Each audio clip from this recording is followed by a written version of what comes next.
মণ্ডলী, বাংলাদেশের মুজিবনগর সরকারের এবং বাংলাদেশ সরকারের প্রথম প্রধানমন্ত্রী, মহান মুক্তিযুদ্ধের অন্যতম সংগঠক, জাতীয় নেতা তাজউদ্দীন আহমেদের জন্মবার্ষিকী উপলক্ষে ঢাকা বিশ্ববিদ্যালয়ে আয়োজিত তাজউদ্দীন আহমেদ স্মারক বক্তৃতা 2016 অনুষ্ঠানে আপনাদের সবাইকে স্বাগত জানাচ্ছি। সম্মানিত সুধী, তাজউদ্দীন আহমেদ স্মারক বক্তৃতা 2016-এর আজকের অনুষ্ঠানের প্রধান অতিথি হিসাবে মঞ্চে উপস্থিত রয়েছেন ঢাকা বিশ্ববিদ্যালয়ের মাননীয় উপাচার্য অধ্যাপক ডক্টর আরিফিন সিদ্দিক। বিশেষ অতিথি হিসাবে উপস্থিত রয়েছেন যথাক্রমে বাংলাদেশ জাতীয় সংসদের মাননীয় সাংসদ ও তাজউদ্দীন আহমেদ মেমোরিয়াল ট্রাস্ট ফান্ডের ট্রাস্টি বোর্ডের সদস্য সিমিন হোসেন বিনি। উপস্থিত রয়েছেন ঢাকা বিশ্ববিদ্যালয়ের মাননীয় উপাচার্য শিক্ষা অধ্যাপক ডক্টর নাসরিন আহমেদ ও মাননীয় উপাচার্য প্রশাসন অধ্যাপক ডক্টর মোহাম্মদ আখতারুজ্জামান। অনুষ্ঠানের সম্মানিত স্মারক বক্তা হিসেবে গুরুত্বপূর্ণ বক্তৃতা প্রদান করবেন ঢাকা বিশ্ববিদ্যালয়ের শ্রদ্ধেয় শিক্ষক, বাংলা বিভাগের এমেরিটাস অধ্যাপক ডক্টর আনিসুজ্জামান। তিনিও মঞ্চে উপবিষ্ট রয়েছেন। আজকের এই মহতী অনুষ্ঠানে সভাপতিত্ব করছেন ঢাকা বিশ্ববিদ্যালয়ের মাননীয় কোষাধ্যক্ষ ও তাজউদ্দীন আহমেদ মেমোরিয়াল ট্রাস্ট ফান্ডের ট্রাস্টি বোর্ডের সম্মানিত চেয়ারম্যান অধ্যাপক ডক্টর মোহাম্মদ কামাল উদ্দিন। এছাড়াও আমাদের মাঝে উপস্থিত রয়েছেন তাজউদ্দীন আহমেদ ট্রাস্ট ফান্ডের সম্মানিত দাতা ও প্রতিষ্ঠাতা শারমিন আহমেদ এবং ঢাকা বিশ্ববিদ্যালয়ের শান্তি ও সংঘর্ষ অধ্যয়ন বিভাগের সম্মানিত চেয়ারম্যান অধ্যাপক ডক্টর জাহিদুল আরিফিন চৌধুরী। অনুষ্ঠানের শুরুতেই পবিত্র ধর্মগ্রন্থ সমূহ থেকে তেলাওয়াত ও পাঠ। প্রথমে পবিত্র কোরআন তেলাওয়াত করতে আসছেন মসজিদুল জামিয়ার ইমাম খতিব ডক্টর সৈয়দ মোহাম্মদ ইমদাদউদ্দিন। আসসালামু আলাইকুম ওয়া রাহমাতুল্লাহ। আউযু বিল্লাহি মিনাশ শাইতানির রাজীম। বিসমিল্লাহির রাহমানির রাহিম।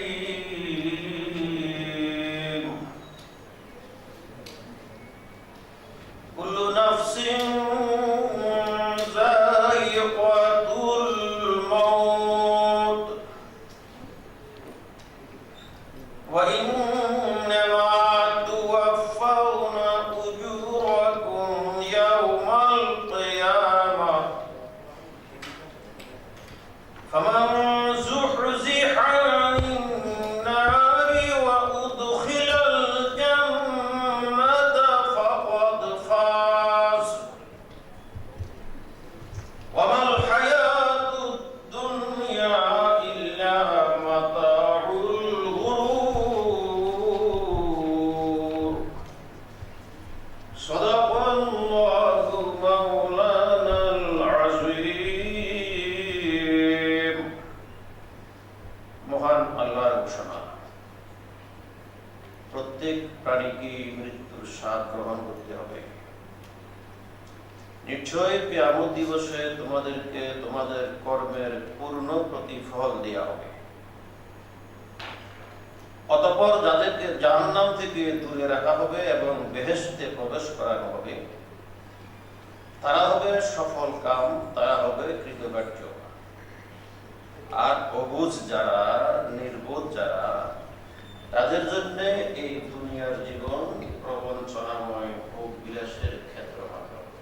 আসসালামু আলাইকুম ওয়া রাহমাতুল্লাহ।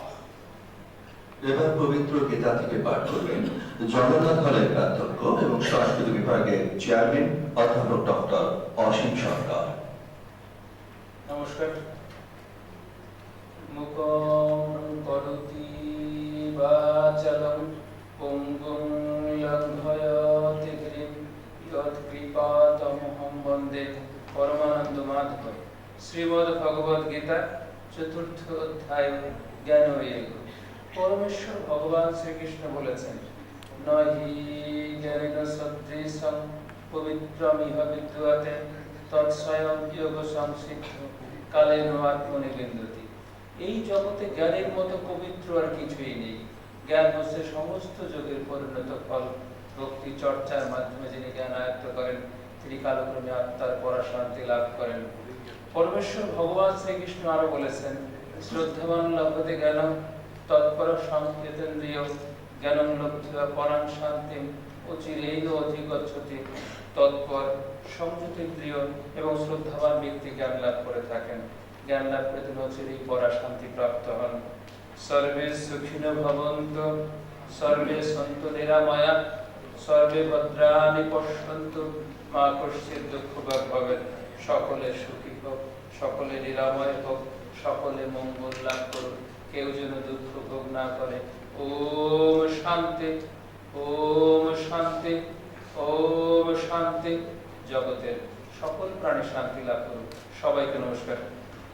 এখন পবিত্র ত্রিপিটক থেকে পাঠ করবেন পালি অ্যান্ড বুদ্ধিস্ট স্টাডিজ বিভাগের অধ্যাপক ডক্টর বিমান চন্দ্র বড়ুয়া। নমো তস্য ভগবতো অরহতম্মা সম্বুদ্ধস্য। বুদ্ধং শরণং গচ্ছামি, ধম্মং শরণং গচ্ছামি, সংঘং শরণং গচ্ছামি। সর্বপাপস্বয়করণং কুশলক্ষয়োপসম্পদা। সচিত্তপরিয়তপানং এতং দানুশাসনং। No পুষ্পগন্ধপরিপাতমেতি, no চন্দনং তবরং মল্লিকাবা। শতং সুগন্ধপরিপাতমেতি, সৎপদিশা সৎপুরীষু ভবতি। ভবতু সর্বমঙ্গলং, সর্বে সত্তা সুখিত ভবন্তু, নির্বাণং পরমং সুখং। ধন্যবাদ। আমি অরহত শম্ভু সুন্দরকে বন্দনা নিবেদন করছি। আমি বুদ্ধেশ্বর নিচ্ছি, আমি ধর্মেশ্বর নিচ্ছি, আমি সঙ্গেশ্বর নিচ্ছি। সকল প্রকার পাপ কাজ থেকে বিরত থাকা, কুশল কর্ম সম্পাদন করা এবং আপন চিত্তকে সংযত রাখাই হল বুদ্ধগণের অনুশাসন। ফুলের গন্ধ কখনো বাতাসের বিপরীত দিকে প্রবাহিত হয় না। চন্দন, টগর কিংবা মল্লিকা প্রভৃতির গন্ধ না, কিন্তু সৎপুরুষের গুণী ব্যক্তির যশগুরু সকল দিকে প্রবাহিত হয়। সকলের মঙ্গল হোক, সকল প্রাণী সুখী হোক, নির্বাণ পরম সুখ। সবশেষে পবিত্র বাইবেল থেকে পাঠ করবেন বিশ্ব ধর্ম সংস্কৃতি বিভাগের chairman doctor father Tapan Camillus de Rozario. ধার্মিক জনের অকালে মৃত্যু হলেও সে কিন্তু শান্তি লাভ করবেই, কারণ পরিণত বয়সের সম্মান যে দীর্ঘ আয়ুষ্কালের উপর নির্ভর করে তা নয়, বরং যার বিচার বুদ্ধি আছে সেই তো পাকা চুলের মানুষ। জীবন যার অপবৃদ্ধ সেই তো পূর্ণ পরিণত বয়সের মানুষ। ঈশ্বরকে তুষ্ট করেছে বলেই ধার্মিক জন পেয়েছে ঈশ্বরের ভালোবাসা।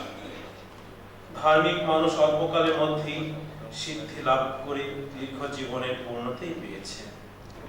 তার অন্তর প্রভুকে তুষ্ট করেছে বলেই প্রভু দুর্নীতির মাঝখান থেকে তাকে সরিয়ে আনতে দেরি করেননি। সংসারে মানুষ সবই দেখেছে, কিন্তু বোঝেনি কিছুই।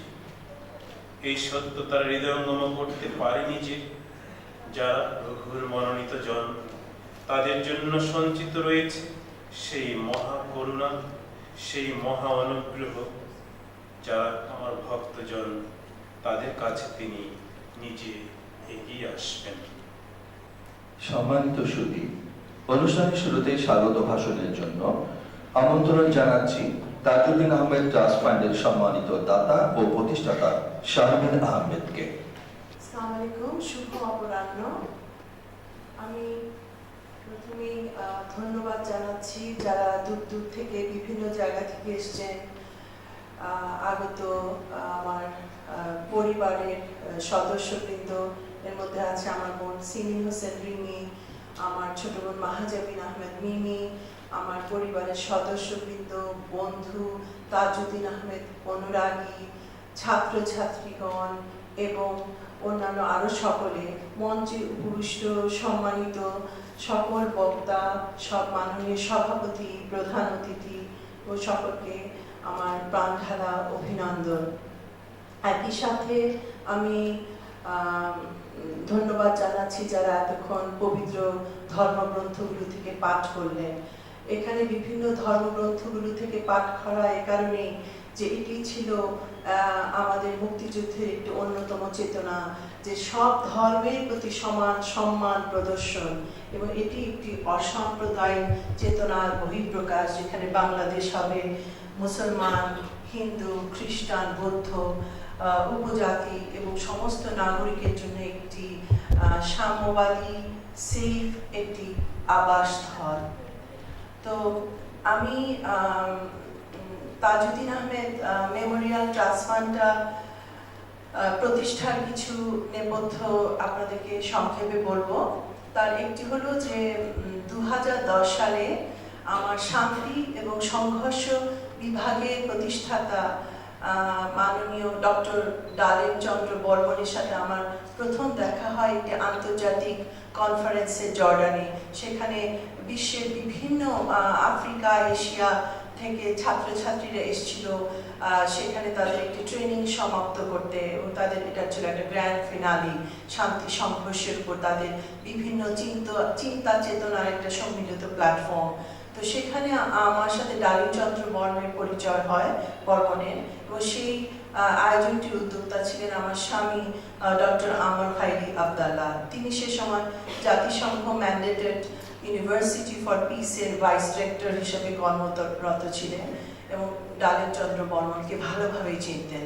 তা আমি যখন জানলাম যে বাংলাদেশে ঢাকা বিশ্ববিদ্যালয় এমন একটি ডিপার্টমেন্ট আছে, তখন আমি খুব আগ্রহী বোধ করি যে এখান থেকে একটি Tajuddin Ahmed Memorial trust fund প্রতিষ্ঠা করার জন্য।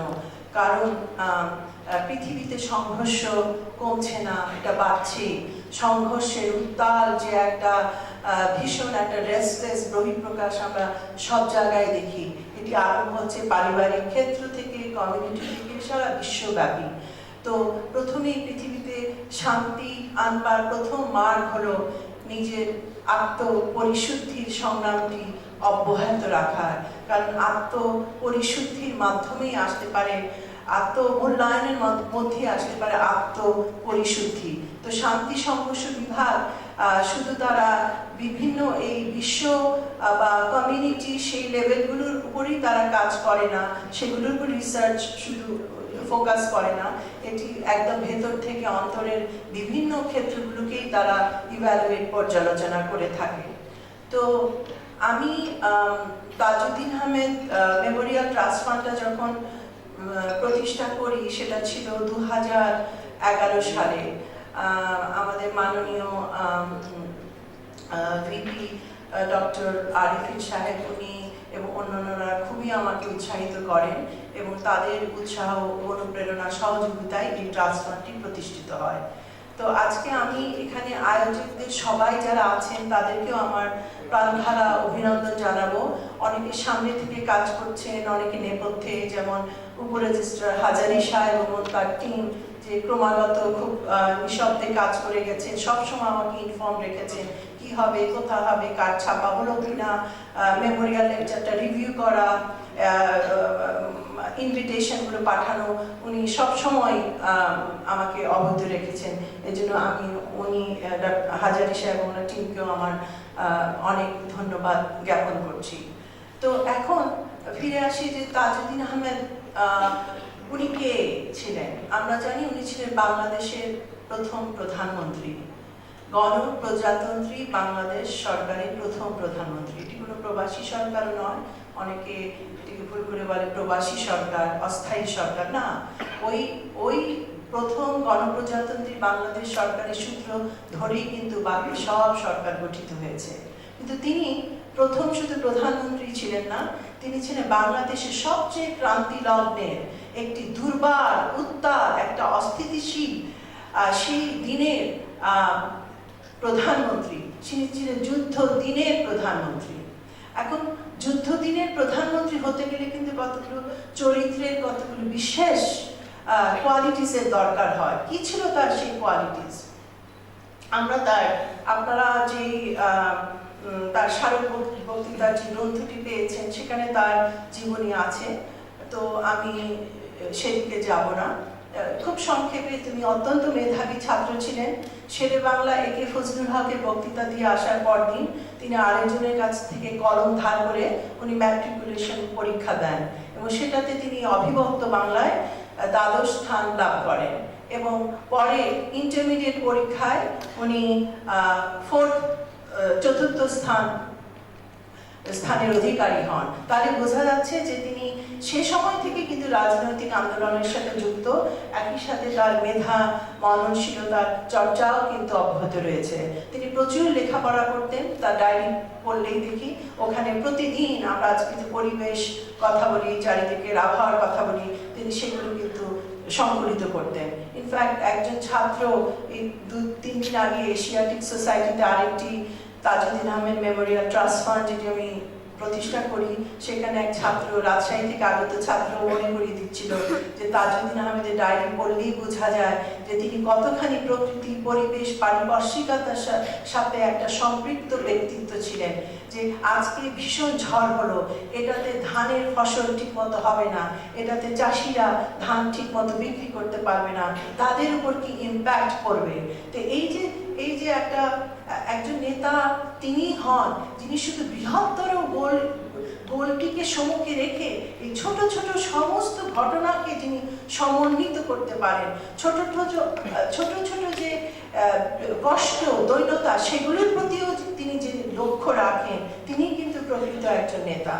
তা আমি ছোটবেলায় একটা ঘটনা বলবো, এটি আমার বই তাজউদ্দিন আহমেদ নেতা এবং পিতাতেও উল্লিখিত। সেটা হচ্ছে একটা খুব ছোট্ট ঘটনা, কিন্তু খুব ব্যাপক।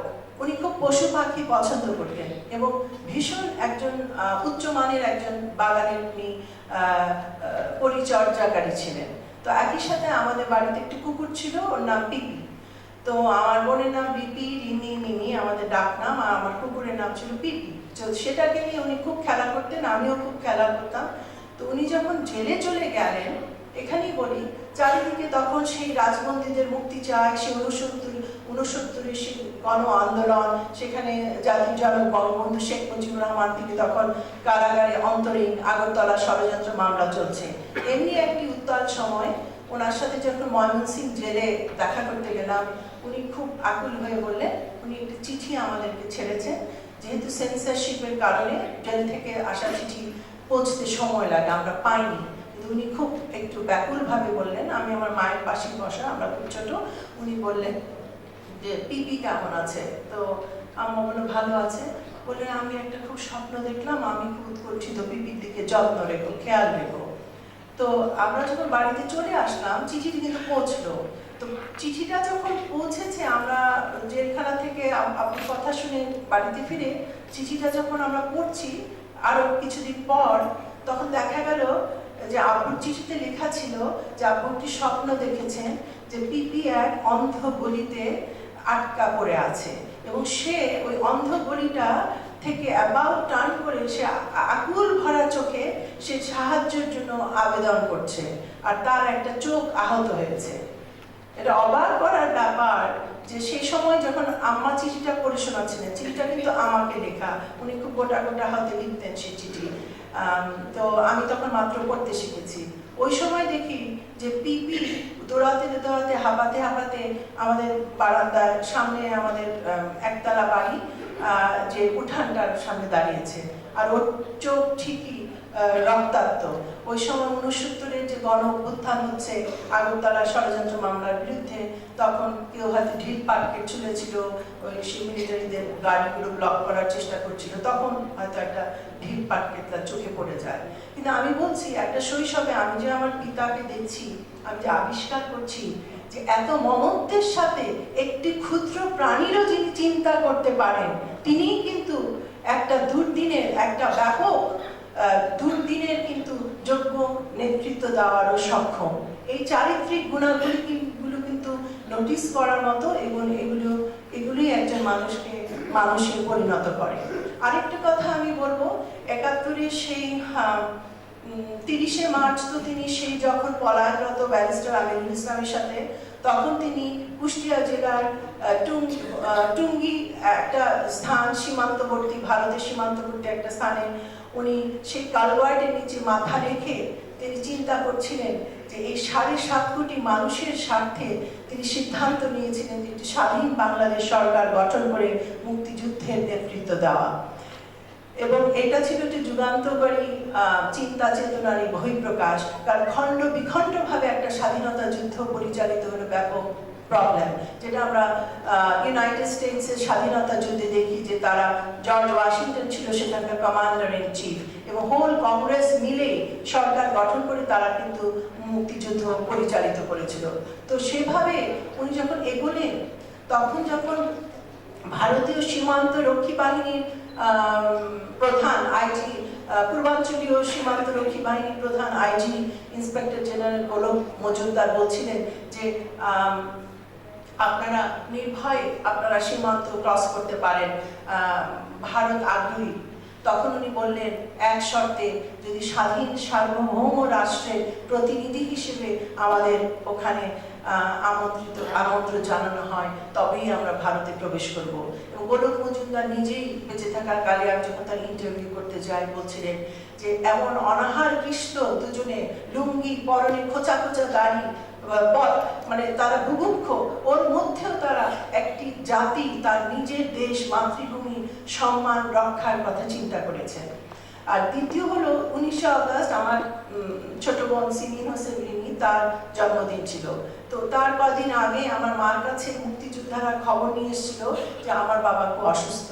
আমার বাবা সে সময় পণ করেছিলেন অন্যান্য মন্ত্রীদের সাথে যে যেহেতু তারা যুদ্ধদিনের মন্ত্রী, তারা একটা স্বাক্ষর রাখবেন, পজিটিভ একটা এক্সাম্পল রাখবেন যে তারা মুক্তিযোদ্ধাদের সাথে একাত্ম, যে তারাও তো রণাঙ্গনে পরিবারবিহীন ভাবে যুদ্ধ করছে, তো তারাও পরিবারের সাথে থাকবেন না।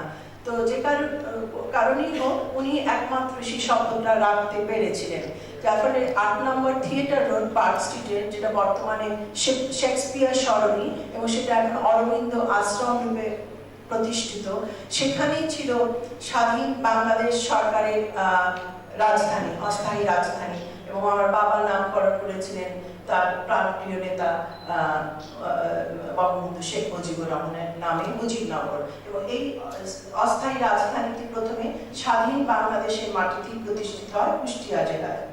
তো তখন আমার বাবার সাথে তো আমাদের দেখাই হতো না, খুব কম।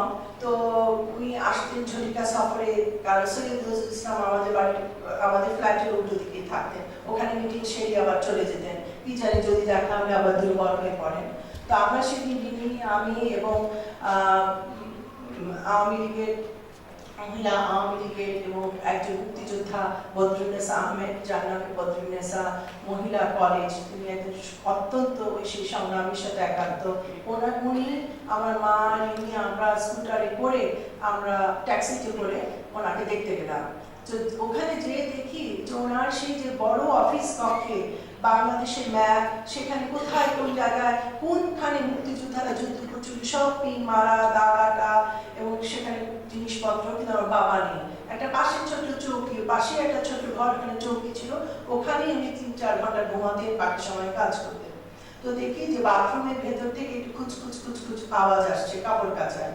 তো তখন আমরা আম্মাই প্রথমে বাথরুমের দরজাটা দেখেন খোলা আলো, দেখা গেল যে আমার বাবা ওই বাথরুমের মধ্যে পড়ি। এটা তো আমাদের নিজস্ব প্রত্যক্ষ অভিজ্ঞতা যে সেই বাথরুমের ওই মেঝের মধ্যে বসে উনি তার একটি মাত্র শার্ট কেচে নিচ্ছেন, পরনে ওনার গেঞ্জি, বুকে ওনার ফোড়া ছিল, তো এবং ফোড়াটা ফেটে গেছিল। উনি যখন আমাদের শব্দ পিছনে তাকালেন তখন আমরা দেখলাম যে ওনার দেখা গেল যে যুদ্ধ দিনের এক প্রধানমন্ত্রী কি এক অচিন্তনীয় দেশপ্রেম এবং ত্যাগের স্বাক্ষর রেখে গিয়েছেন। ওনার বুকটা লাল, ফোড়াটা ফেটে গেছে এবং উনি খুব লাজুকভাবে স্মিত হাসি হেসে বললেন আগামীকাল সেনেটর কেনেডির সাথে উনি রণাঙ্গন এবং রেফিউজি ক্যাম্পটিতে যাবেন, তো ওনার একমাত্র শার্ট কেচে নিচ্ছেন। আপনারা যদি সে সময় ছবি দেখেন বেশিরভাগ দেখবেন একটা ফুল হাতা বুশরাট, ওটাই কাঁদছিলেন। এবং পরে আম্মা খুব অভিমান করলেন, আপসেট হলেন, বললেন যে তুমি কেন বলনি। পরে উনি আরো 3-4টা শার্ট কিনে দেওয়ার ব্যবস্থা করেন। তাজউদ্দিন আহমেদ খুব তার শৌখিনতা ছিল পরিষ্কার পরিচ্ছন্নতা এবং তিনি খুব সিম্পল জীবনযাপন করতেন। তার প্রিয় খাবার ছিল গুঁড়া মাছের চচ্চড়ি, চাপা শুটকি আর ছোট মাছ, এই ধরনের জিনিস উনি খুব পছন্দ করতেন, একেবারেই সাধারণ। তো ওখানে আর কি দেখে ওটা আমার শৈশবে সে চেতনায় এত বেশি, তো আমার কাছে সবসময় মধ্যে নেতা হলে তো এমনই হতে হয়, কথায় কর্মে কাজে চিন্তা চেতনায় যিনি এক, যিনি অভিন্ন। তো আজকে আমি আর সময় নেব না, আপনারা তাজউদ্দিন আহমেদ সম্বন্ধে আরো পড়বেন, আরো জানবেন, এবং তিনি আমাদের রাষ্ট্রের এক অন্যতম বাতিঘর, সমুদ্র চলার তিনি এক উজ্জ্বল তারকা বিশেষ।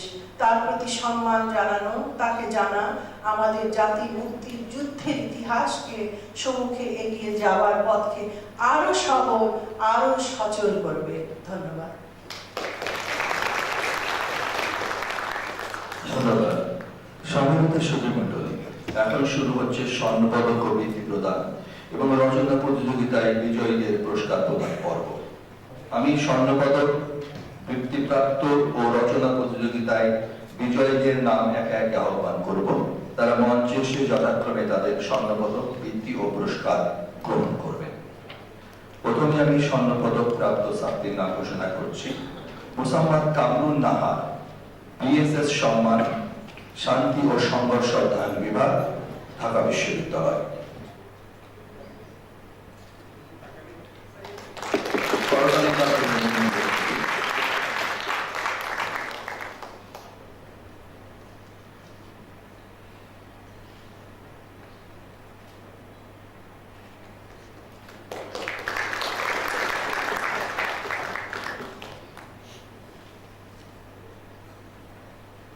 এবার বৃত্তিপ্রাপ্ত ছাত্রী প্রভা সরকার, দ্বিতীয় বর্ষ বিএসএস সম্মান, শান্তি ও সংঘর্ষ অধ্যয়ন বিভাগ, ঢাকা বিশ্ববিদ্যালয়। সম্ভবত উপস্থিত নাই। আমি এখন আহ্বান জানাচ্ছি রচনা প্রতিযোগিতায় যারা বিজয় হয়েছেন। প্রথমে মোহাম্মদ জহিরুদ্দিন সোহাগ, চতুর্থ বর্ষ এলএলবি সম্মান, আইন বিভাগ, ঢাকা বিশ্ববিদ্যালয়। সম্ভবত উপস্থিত